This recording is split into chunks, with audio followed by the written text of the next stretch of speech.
Professor Martin Oteng Ababio is now board chair of the Forestry Commission. It's nice to have you in studio this morning. Thank you. Nice having you. I hope you're well. Very well.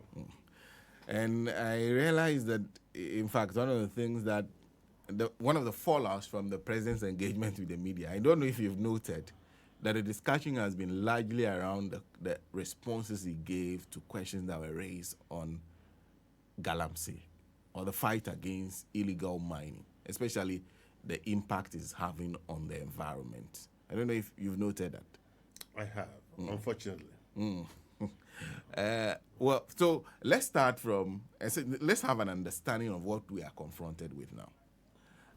You had, and you told me that you had the privilege of chairing the committee that did the work on what solutions the NDC should explore to the issue of illegal mining. So I'm guessing you also found out and learned over the years, so you've been doing a lot of work in that, what we are dealing with, what has led to this problem. First, let's start from there. Where are we in terms of the issue that is famously called Glamsey? Let me say good morning to your listeners, Senna, and thank you for the opportunity. Senna, I think that every word that came from the president's mouth on that fateful day was the truth. Okay. Unfortunately, the narrative in town now is based on, from where I sit, people misunderstanding of the situation at hand. Okay. We have known Glamsey in time past to be prevalent in some. Prof, no, the mic closer to you. I prefer the mic. Okay, yes. So, Okay. great. We had known Glamsey to be prevalent in some 3-4 regions in time past. Okay. Today, as we speak, we have only perhaps Volta region Okay. and some part of Eastern region, the Kwao area, Okay. that we can conveniently say is devoid of Glamsey. Volta region. And part of the Kwao mountain area there, Okay. that is devoid, and perhaps beyond Afram Plains.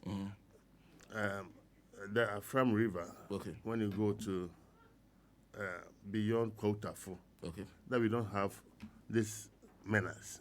Because people sometimes list OT region as one of the places. Then. Yes, that's part of, Oh, the bigger Volta. Volta region, sorry. Yeah, the bigger Volta. Yeah, region. yes, Yeah. sorry. Okay. Today, Glamsey, or the small-scale mining, is endemic in all the regions in the country, from Upper East, Upper West, through to Western region, Western North. Okay. So fighting such a canker would demand a well-thought-through strategy Okay. than the previously used ransack strategy that we had used. Okay. So one of the biggest things that we are confronted with is to declare a state of emergency, Yes. which ideally we all supported. But then we realized that declaring a state of emergency in such a situation that we find ourselves might not be a better solution. Okay. It might not be a better solution because today, Senator, I can tell you that nobody in the Glamsey endemic area is prepared to take any alternative livelihood apart from Glamsey.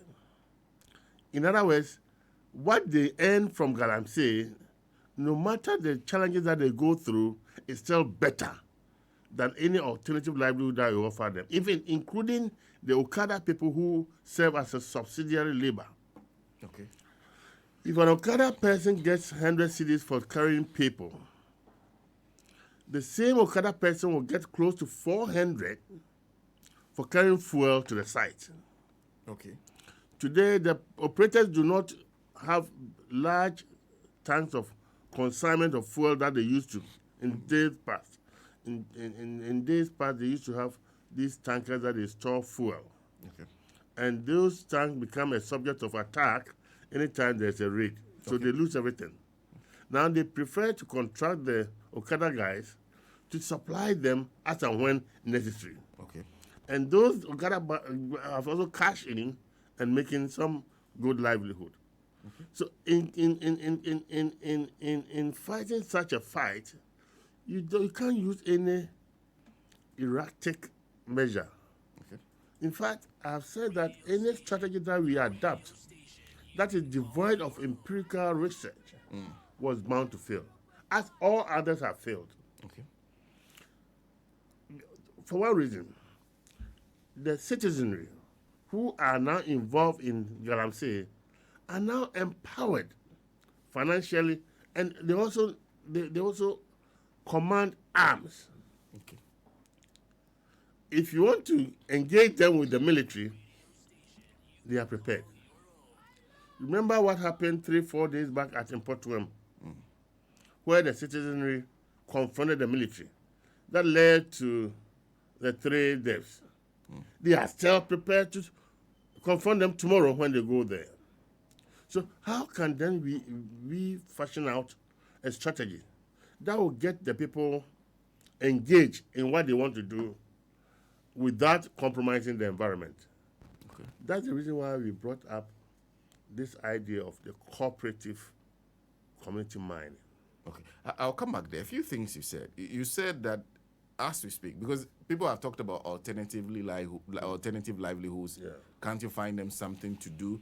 The suggestion has been that they do this because they have no other jobs. That if you create jobs, they'll leave the Glamsey pits and go and do those jobs because the Glamsey pits are dangerous. But you are saying that's not what you find when you go there. No. I mean, Sarah, what job are you going to create to get that gentleman the same livelihood, the same revenue he's getting today? If it is Nkokon Kitinkete, it will take time. Okay. If it is piggery, it will take time. But what he does now is from hand to mouth. Every day he goes in there, he gets something, and is able to make a livelihood. Okay. We can only get an alternative livelihood if we have created the environment for that livelihood to fester. Okay. For now, it is more lucrative for them to engage in what they do than any other thing. So we are looking at a situation where some level of education will come in. Okay. Some level of we put on social framework that will enable the community themselves understand the need to protect their own environment. Okay. The need for the chiefs and the traditional authorities to take control over the environment as they had done in the past. Today, the situation is different. The chiefs appear helpless when the people are mining because licenses were issued without their proper involvement. That's the reason why we have suggested that we are pushing the licensing back to the community. The chiefs, the opinion leaders, the assembly, the Glamseyers all have to agree before a license is issued for any prospective mining. And I'll go through all that because the things you're proposing, you're saying, because every time you hear any documentary on Glamsey, they speak to them and they say, and you are saying what they are saying does not necessarily mean that if you create a job today, they will take it up. They will only take it up if it gives them close to what they are getting in the mines. Exactly. The point is that it's not one size fits all. Okay. That's the reason why we have to do a number of community sensitization, community meeting, trying to understand what works, what does not work. Okay. If you go to Keta, for example, and you want to give somebody some seedlings to plant cocoa, obviously it will not work. Okay. But he'll be better off if you will be able to get some onion-related jobs. Yeah. It will work for him. But as at now, as you speak, what he's doing is giving him better remuneration than he would gain from any other alternative. Okay. So we are saying that even before you create that alternative livelihood, there are some fundamental things that we need to do. Okay. And what are those that you believe? First, let the community take hold of the environment. Okay. See, in time past, if somebody is, as it were, degrading our water bodies, the chiefs and the elders could easily summon the person to the chief's palace and question. Okay. And it worked. Unfortunately, because of our licensing regime, the chiefs have lost this power. Okay. So they stand by and looked where helplessly where these people operate. Okay. We are saying that, can we go back? Can we involve the chiefs in the processes leading to the issuance of licenses, so that they can also have a role to play in terms of monitoring? Okay. So that should be done. And getting the community involved in the process. Exactly. That's the reason why we have suggested that instead of giving licensing in the Accra, we're going back to the district level, where we will have Mineral Commission, Water, EPA, Forestry, all of them at the local authority level, plus the chiefs. And they would then sanction the issuance of a license. Okay. Then they will also be responsible for the monitoring. Okay. They will also be responsible if the mining company is also not doing what it's supposed to do. Per the law, they are supposed to perhaps do some reclamation after they are finished. But because the chiefs and the people are not part of the process, they messed up and leave. Okay. But we are thinking that once we reverse the table, they will make sure these things are done before the person leaves. So that's one of the approaches you are looking at? Yes. Okay. You also talk about why a state of emergency may not be the right way to go at this moment. And you were giving an example of that community. You said even though they lost 3 people in a confrontation with the military, they are still prepared. Yeah. If the military still goes there today to confront them. Yes. Is it one of the biggest challenge now that you have communities that are heavily armed? Militant. Okay. So I went to Abrewani in Kran. You remember that story? Yes. A whole community that was raided now. Yeah? Yeah. Bent. Yeah. If you go there today, you'll be surprised. You'll be surprised how the community has bounced back. Really? Yes, I'm telling you. They have rebuilt? Exactly. It has bounced. I wish I had my laptop here.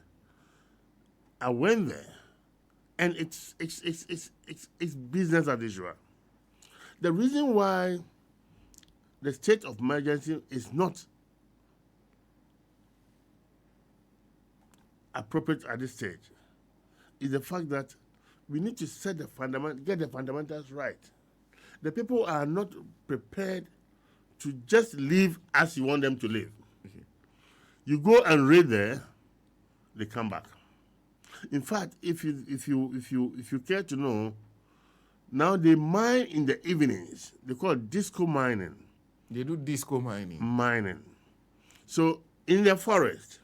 So they start around 8, 9, thereabout.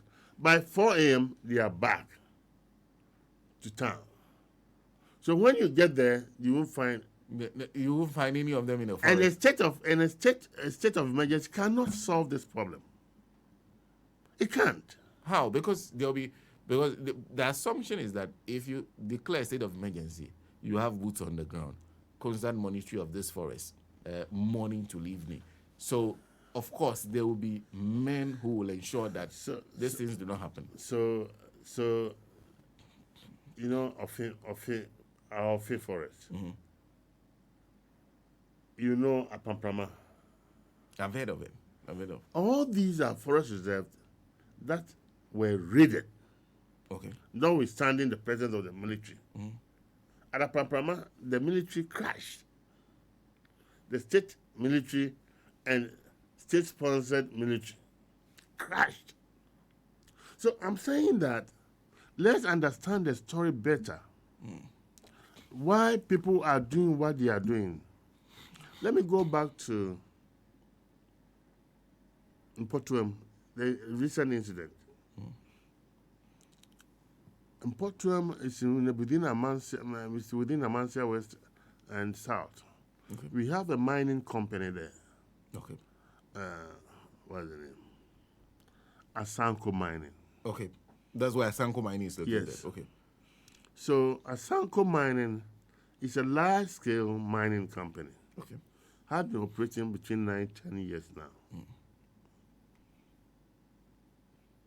Let's ask ourselves, what has been the benefit of Asanko to the community?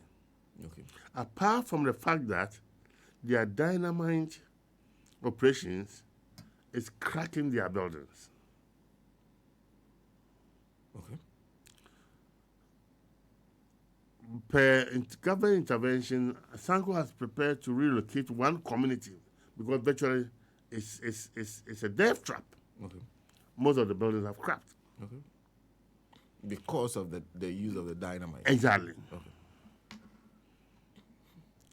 Where they want to relocate the people to, the landowners are also adamant. They won't allow. Okay. There has been, and I think I want to believe that perhaps is a level of compensation. Who should pay the compensation?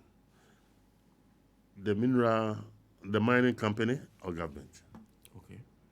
It has dragged till today. And the people are still there. And that is the reason why people are becoming a bit. Look, if you go to Abattoir, the place is so dusty because of the use of the mining trucks. You know, they use big trucks. Yes. My thinking is this. Asanko has a water tanker. Every morning, can't they use the water tanker to suppress the dust in the towns around where they operate? Well, what about constructing the road too? Even if you can't, suppressing the dust could have solved the problem that people are going through. So I'm saying that we have to look at it holistically and find a better solution than the piecemeal approach that we are using. That's the reason why we thought that we need to go through this. In fact, initially the minister gave us 2 months to submit the report. It has taken, I'm hoping to submit next week the final report. Okay. And because we have to take that long time because we needed to understand the story. And every step that we have taken is based on facts, empirical research. And we hope that once we are able to churn out our suggestions in full gear, we will see solution. People who say that think the conditions are going worse. It's just that, not that they are being mischievous, no, but because they've not understood it. I can tell you for a fact that 6-7 months ago, there were 9 forest reserves that we could not enter. Okay. Today, that is the thing of the past. You have taken control of those forest reserves. Exactly. Okay. And I'm not saying that they have completely left the area. Yes, occasionally people do go in there. Yes. But situation where they had taken control with impunity and daring anybody to come in is not the case. That alone tells you how the minister has, be able to forge this fight. So there's been some progress made. A lot of progress. Okay. A lot of progress. At least we understand the challenge now. We understand how to tackle it. Okay. At least finding that solution is an achievement. That's the reason why we personally, I'm not interested in occasional reads, Okay. and it doesn't help. Okay. So what would you suggest? What is your approach? So, for example, within the forest reserve,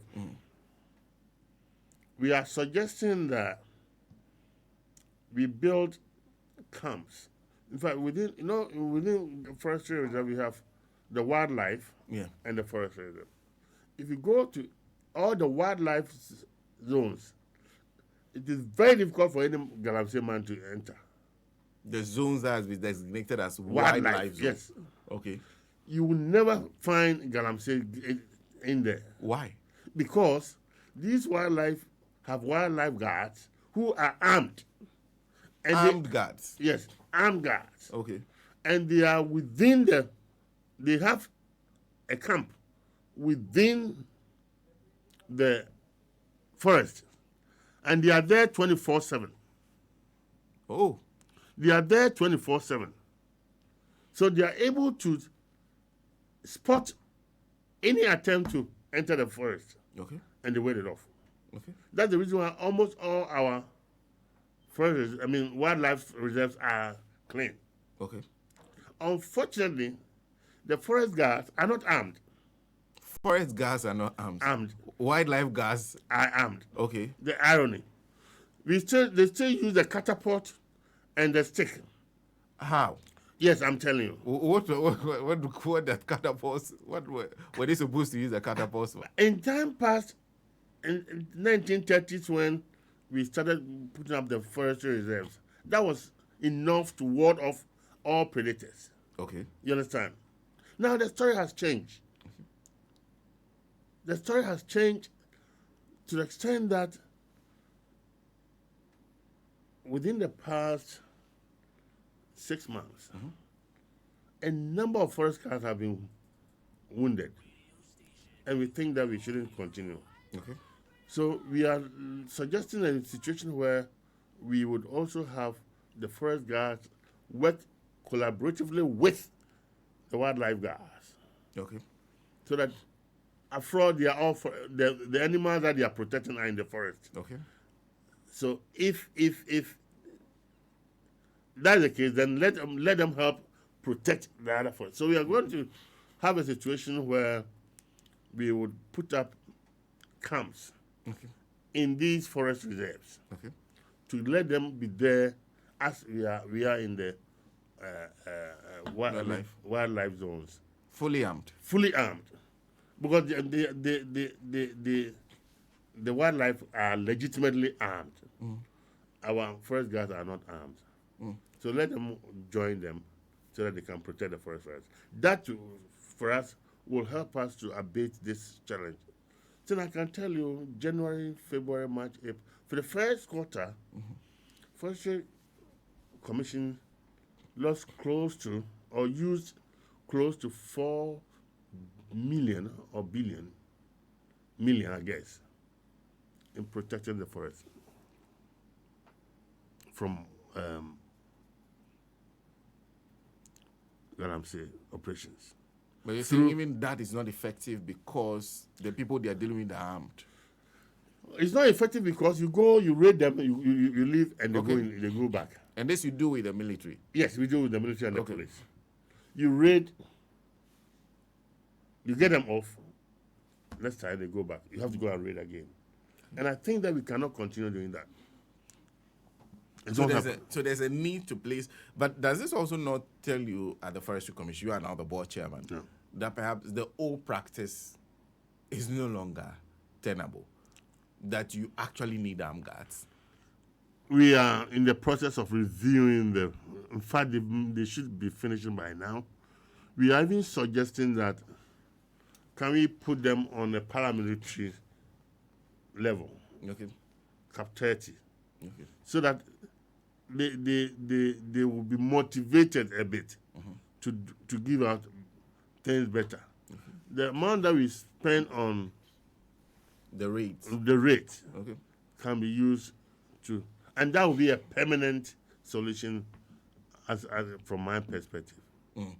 But in the meantime, and I'm going back to the matter of the state of emergency because one of the things that I've had to constantly have a conversation on are people who say, oh, this government is, yes, we understand you have made some progress, but we believe that if you do a state of emergency, it helps you contain the situation better. That if, for example, a state of emergency is declared today, Prof, you at least have military that can be placed in this forest to ward off this Glamsey until you are able to implement that long-term measure that you're thinking about. Will that not help? So I'm not asking a question. I just want to be rhetorical. What would the state of emergency achieve that we are not achieving now? What will the state of emergency achieve? That we are not achieving now? At Asanko mining site, we have the military there, 24/7. Okay. But the people, the community confronted them. So it's not just about the state of emergency. It's about the catalyst that is forcing people to act, if I should use the word, abnormally. Okay. You see the military with well armed, but they still want to go with bare hands and confront them. So there is some catalyst. Okay. I'm thinking that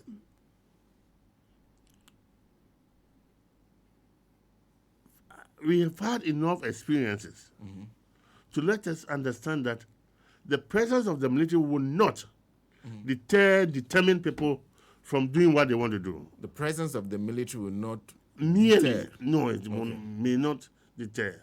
And there are examples. You recall at Obuasi, where 9 people were shot dead. Yeah. That alone did not deter the people. They were put to go back again. And when the ministers have to quickly go in there. Okay. So my point is that a determined community cannot be cowed into submission only by the presence of the military. You see? Yes. And that's where, you see, we've allowed the menace of Glamsey to fester for a very long time. And these people have built so much. They've been empowered so much that it's not very easy to let it go, just like that. Remember, within the various communities, we have people who have made fortunes, who are also behind these youth. Yeah. So we need to understand the dynamics so much, so well, that we can find a lasting solution that we are trying to propose. If you go to Amansia West, Amansia South, we have individual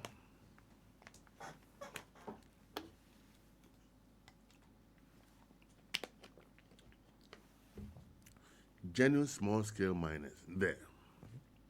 Can we put them all together to form the cooperative? I don't know whether you have availed yourself with the cooperative policy. If you don't have, I will share with you. Yeah. So that they become the originators of the cooperative. They have a share. They can take about, say, 60 to 70% of the proceeds. The community, the traditional authorities can take up to 10%. Okay. The district assembly can take up to 10%. Then they use the youth. And the beauty of the community mining is that it gives an opportunity for us to employ almost everybody who is employable under the cooperative. Okay. And once the cooperative is formed, government is prepared to give assistance in terms of technical assistance. Government is prepared to help raise the necessary capital through the various rural banks. You understand? Okay. So that it will be a win-win for all. After all, cooperative mining will be for the natives.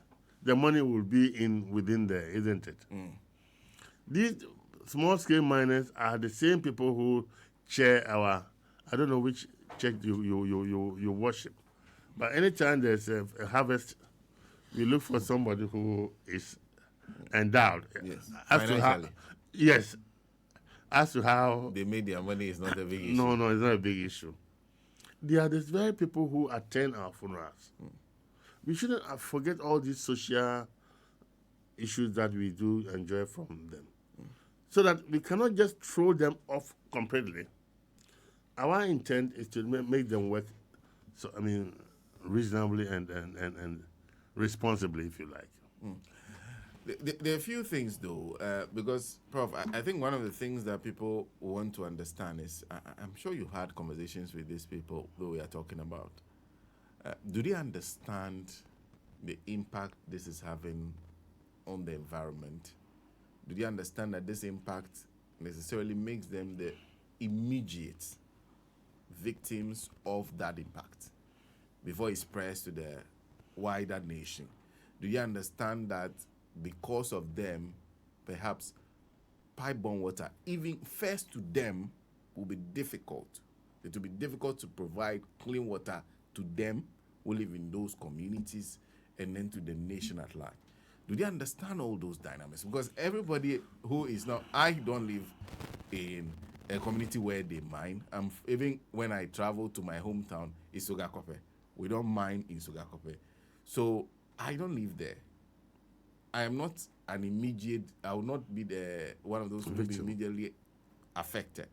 Do they understand that what they are doing, even though they are making money, the money will ultimately not save them when the situation gets out? Do they understand all those things? Sinner, I can tell you without any fear of contradiction, they know. They know? do understand that. They do. That's the reason why when they are going to the site, they don't go and drink the water there. They take sachet water. They know that the water is polluted. That's the reason why in my first submission, I'm saying that we need to set the basis right. They need a serious education. And it should start from the elders. You see, there's some cyclical issue here.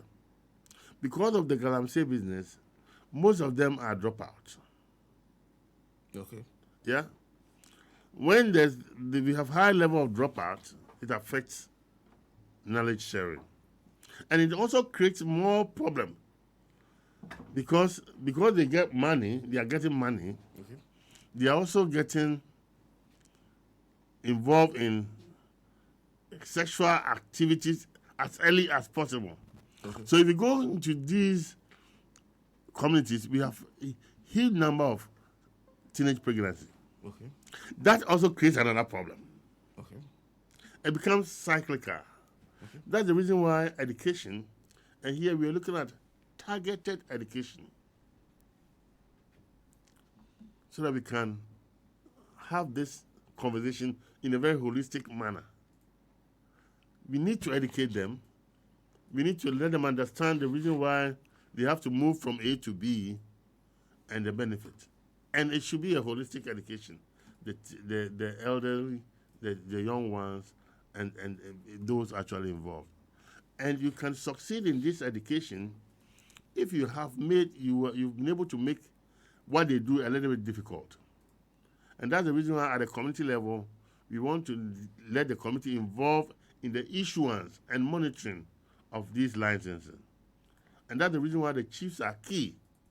In times past when the chiefs have their mandate, it was very difficult for anybody to wantonly dissipate our river bodies and forests.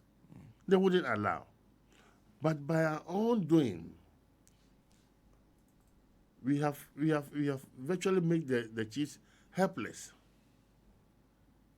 So in our discussion with the chief of Bekwai, the miner of Bekwai, he told us, whilst he had a call from when Pamplama was being degraded, and he held a deba with his people.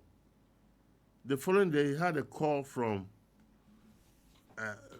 Mr. Obin, the chairman of regional chairman of MPP, Wontumi, Mr. Wontumi. Okay. Warning him that he should expect a letter from his lawyers. He's taking him to court. How could this be possible if the chief, and Almighty, who owns the land, who owns the property? So that is the level to which we got to. We went to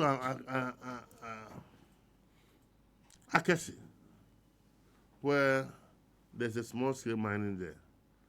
The chief told us he was going to Kumasi.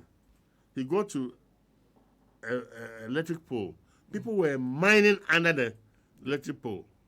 And he stopped and asked them, don't you know that? The boys asked him whether he's now a worker at ECG. Whether he now works for ECG? Yes. They asked the chief of the town, are you now a worker of ECG? How could that be possible? So I'm saying that we've allowed the situation to deteriorate. The the moral fiber is completely broken. And we need to try and build it up. It is only the society that can control itself.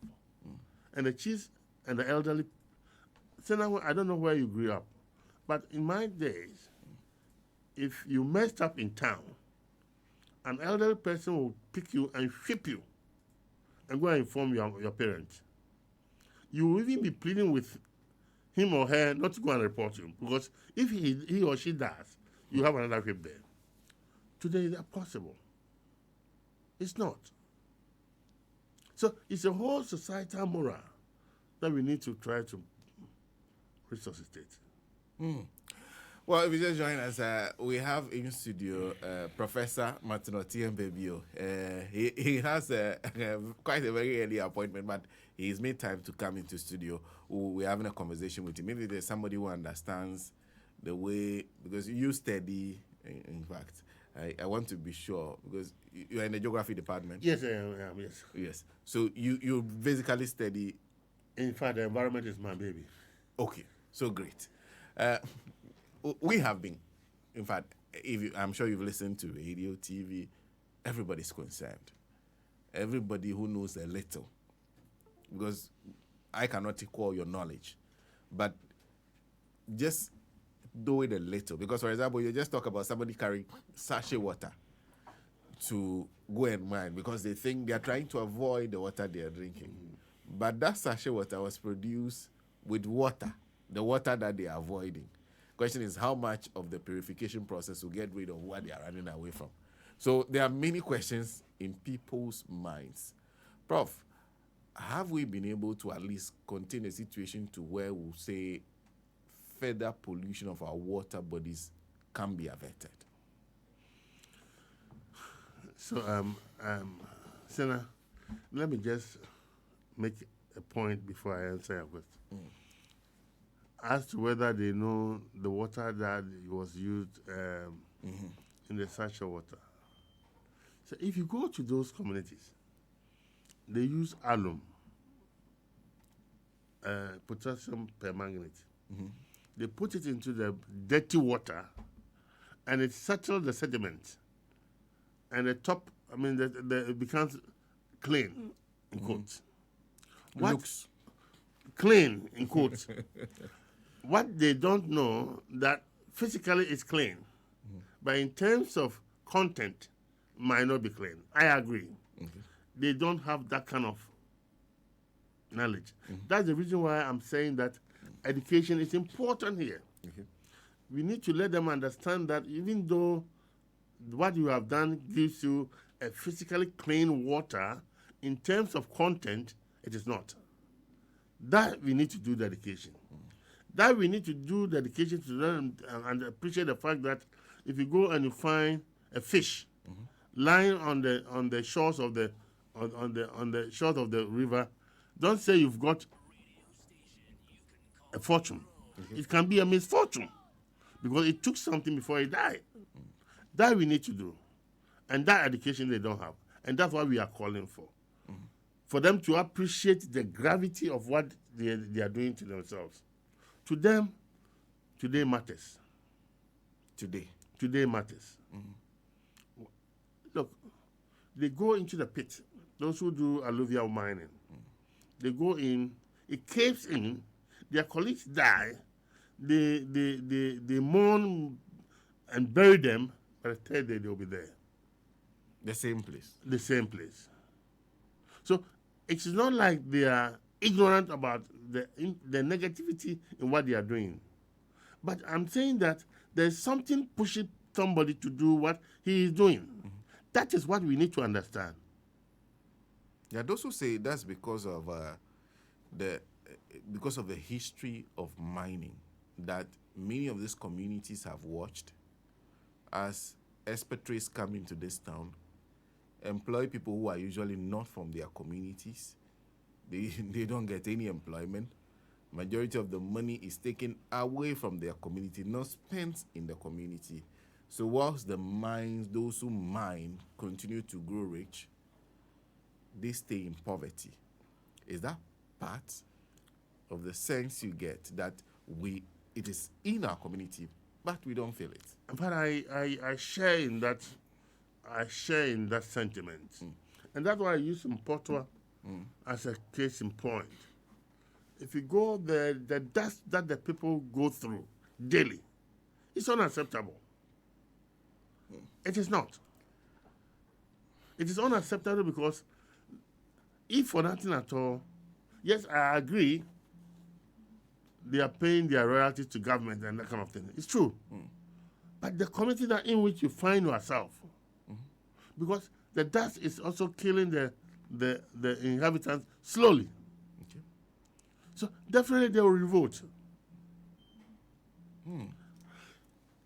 Abuasi has witnessed mining for 120 years. Is that right? Yes. What can we write home about when you look at Abuasi and mining? Virtually nothing. Virtually nothing. So can we continue to allow our mining communities to be subjected to this? That's the reason why the mining law is being revised. In fact, we virtually finished to make sure that we take into consideration the environment and the community that is done. Okay. It is only when the community seem to have been getting their fair share that we can avoid this sort of occasional altercation between community and the mining company. It only happens when the community start thinking that they are being shortchanged. So the mining law is under review, taking care of these shortfalls. And I hope that once it is done, we will be able to abate. You did ask a question about whether we are getting somewhere with the river bodies. It's a natural process. Okay. A river purification is a natural process. Okay. Of course, we have artificial which we can use to fasten it. My thinking is that once we are able to curtail mining in the forest reserve, especially alluvial mining in the forest reserve, Okay. once you go through a cycle of 2 rainy season, 2 cycles, we should have a relatively better result than we have today. Because it goes through by itself from the watershed to the exit point. Okay. Once it flows, it carries the sediments away, all the impediments are washed away, and it's gradual. There are some that have settled. And that's what I'm saying, that we will have a better picture once we go through a second, 2 cycles. 2 cycles of rainy season. Yes. We should have a better. Once we've been able to curtail the mining in there, as we have now. But the president was saying there was one forest that I think I think it's the Ofin area there. okay. Yeah, I mean, I said that even though we've virtually taken over all the forests, there are occasional skirmishes here and there, and we are not. The beauty is that the commitment of government to get these guys out is unshaken. It only becomes a problem when government is seen to be condoning and conniving with them. The minister is determined, the government, the president is determined. So, to me, the fight is on. You would definitely have these occasional distractions, I call them. Okay. But once you are determined to, you're not going to compromise on who is doing what. I think the fight is on. You think the major part of this fight is the fact that you have a government who is not a conspirator, No, who is not collaborating, who is not allowing for this, or not only that, Senator, who is determined. determined? Yes. Okay. Who is determined to get it done? He can stand aloof. If he's not a conspirator, I mean a collaborator, but he can stand aloof. That might not help. But there's that kind of determination to get this done and done as early as possible, both at the part of the ministerial level and at the national level. Well, Prof, let me conclude with this because I know I have to let you go. On the matter of cooperative mining, explain to us exactly what this concept is supposed to do and how it solves the problem. So we did have a similar concept by the previous regime. They call it community mining. And the idea was that, you see, we have, at the community level, we have a number of small-scale miners doing their own thing, splinter groups. Okay. So we are saying that, can we bring all of them together? That was what the initial thing was. Bring all of them together under one umbrella. Provide some assistance in terms of technology, Okay. finance, Okay. and let them operate as one body Okay. so that they can be monitored and corrected Okay. where they are going wrong. Okay. Unfortunately, in the previous administration, what happened was it was an open system where anybody can form a community mining irrespective of where you are coming from. Oh, okay. So you are from So I'm from Sugakope. Sigakope.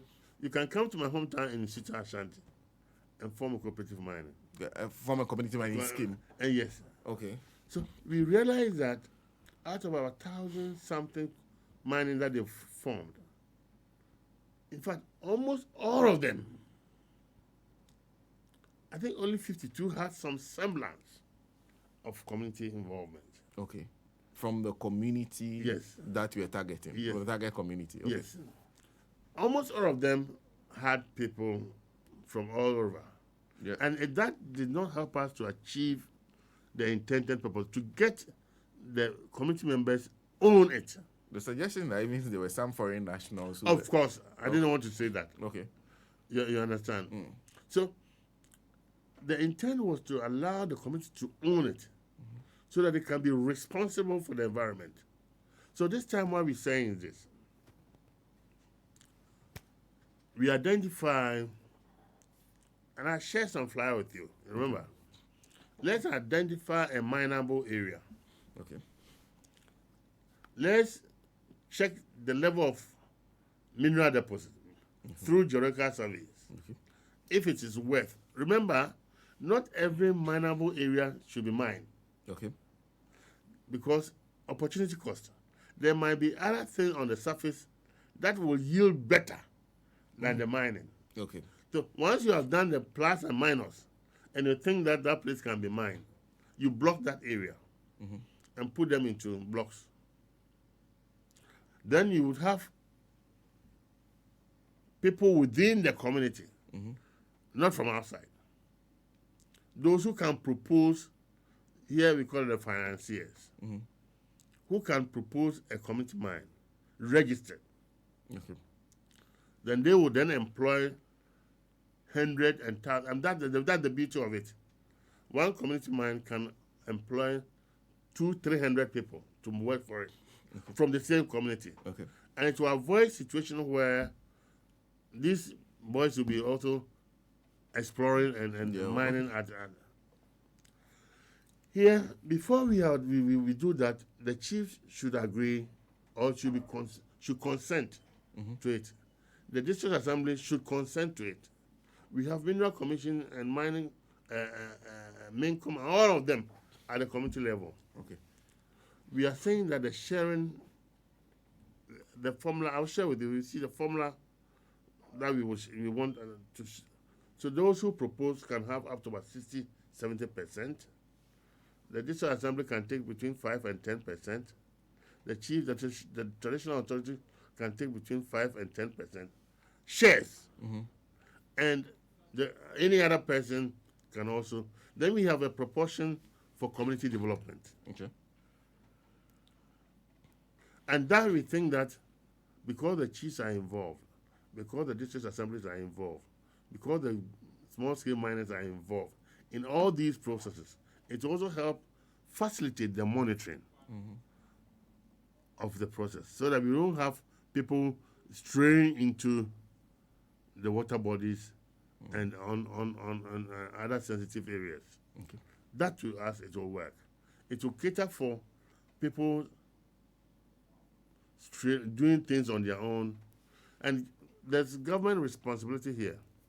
Government is going to provide technical support. For example, instead of allowing them to use mercury, we are going to provide a gold catcher, which will help them to get their gold without necessarily using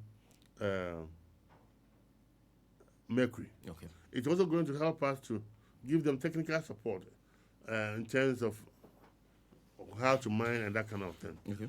It's also going to help us to raise funds through the rural banks to enable them to, with government guarantee. I see. A few dynamics I need you to confirm first. The suggestion is that when it comes to pollution, it's not only those who are doing the illegality. There are those who have been licensed who are engaged in the pollution of the river bodies. Is that accurate? I didn't get that one. That when it comes to the pollution of our river bodies, in fact, the responsible mining in general, there are people who have been licensed who are engaged in irresponsible mining. Is that accurate? I wouldn't doubt that, because you see, that's the reason why we are supposed to make sure EPA, Mineral Commission, monitor their activities. Okay. If you fail to monitor, we can have a situation that, but I don't have any example in hand. But I wouldn't doubt it, because even AGC had a problem with their tailings.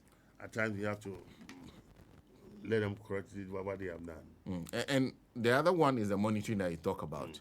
There are many people who feel the biggest challenge we have, and is the reason it has festered, is, okay, so you talk about even the past government and the allegations that were made against them about them being an integral part of the problem. But there are those who are saying the biggest problem is that the institutions that are supposed to ensure, that are supposed to do the monitoring, either are not empowered enough, have been overtaken by the event. Now that you are in and are trying to perhaps do the right things, you're struggling, because the Water Resources Commission is supposed to be responsible for the river bodies. There's the Forestry Commission. You're saying your forest guards are not prepared. It's like they are not equipped to fight it. They are at the mercy of. Yes. So is that a big problem that we need to address? That we need to look at the trend and make sure that the people who are supposed to do this monitoring are well equipped to do that? So if you look at the current CEO for EPA, Okay. moving from one, and I call her, I wonder how she does it. Every day she's at one point or the other. Okay. You see, the system is such that if you want to work from the offices alone, an armchair operator, you might not succeed. You will not understand what you want to do. Once you go to the field, you see things for yourself. Okay. Then you can prefer a better solution. Okay. I think that yes, equipping our staff and you can't ask somebody to do something without giving the necessary accoutrements. Okay. It's key. But even understanding it, from my perspective, understanding the problem is important. If not, you'll be looking for cheap solutions which will not give you the needed results. To me, our biggest achievement is trying to understand the dynamics within the forest. Why is it that wildlife forests have not been touched? But people touch our forest reserves with impunity. Okay. If you understand that, then you can also know then what you're supposed to exactly. Exactly. So let me conclude on this note. In fact, when we're going to have this conversation, I think there were circumstances that led to you saying there's a need to explain to the public. Yeah. The question that Dr. Solomon also posed on that day is he realizes that you're doing the same thing that the former administration did, raiding the forests, raiding all those, the militant approach. How is that different from what they did?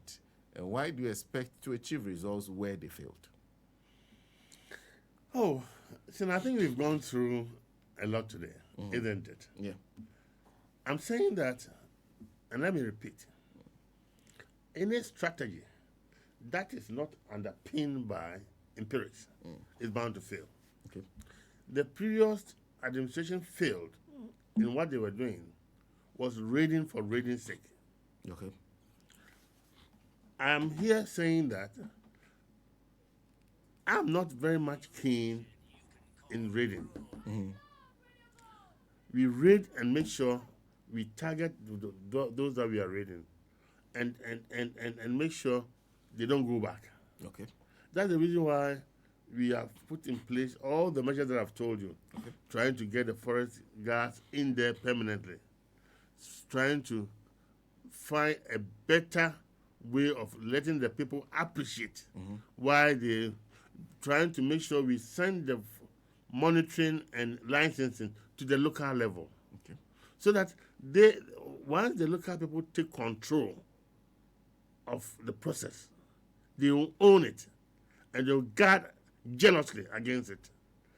Once they understand that their river bodies is Theirs to protect. theirs to protect, they will do that without any. Let me tell you one story. Perhaps mine. You know, we train forest guards. Yes. Yeah. No, water guards. Yes. That was in The blue water guards. The blue water guards. Okay. That was a fantastic idea. But they were given, I think, 700 a month. As we speak, I don't know the number of them that we have.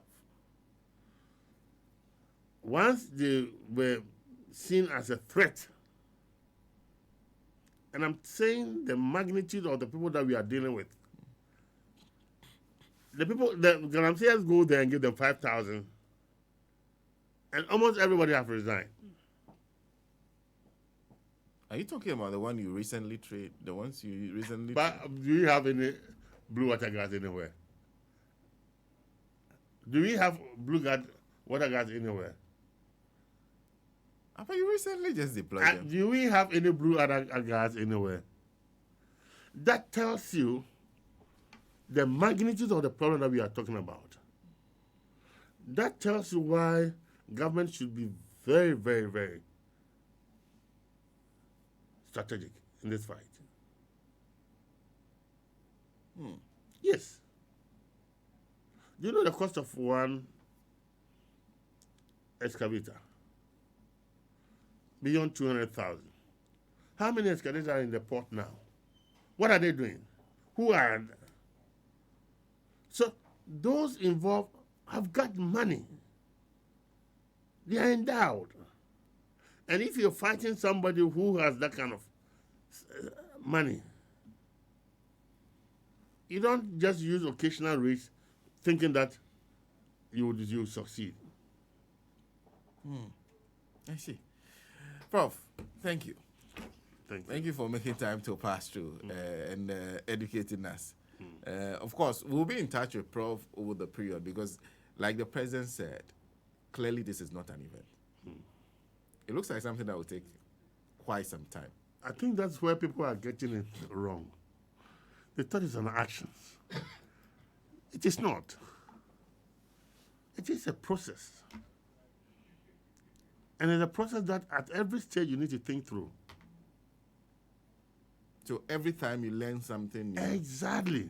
and adapt. Because the people that we are dealing with are also adapting. When we prevented them from mining in daytime, they've shifted. They're not doing disco mining. Disco mining. So that warrants another strategy. I see. Prof, thank you. Welcome. Thank you very much. Professor Martin Oteng Ababio is board chairman of the Forestry Commission, joining us this morning, taking us exactly 40 minutes past 8. Of course, we are still talking about the issue of mining. What do you think? I'm sure you've listened to Prof. What are your own thoughts about what Prof has said? And do you think that there's a faster, quicker way of solving the problem? Because everybody just feels that this problem can be solved easily by deploying one thing. Civil society believes it is the state of emergency.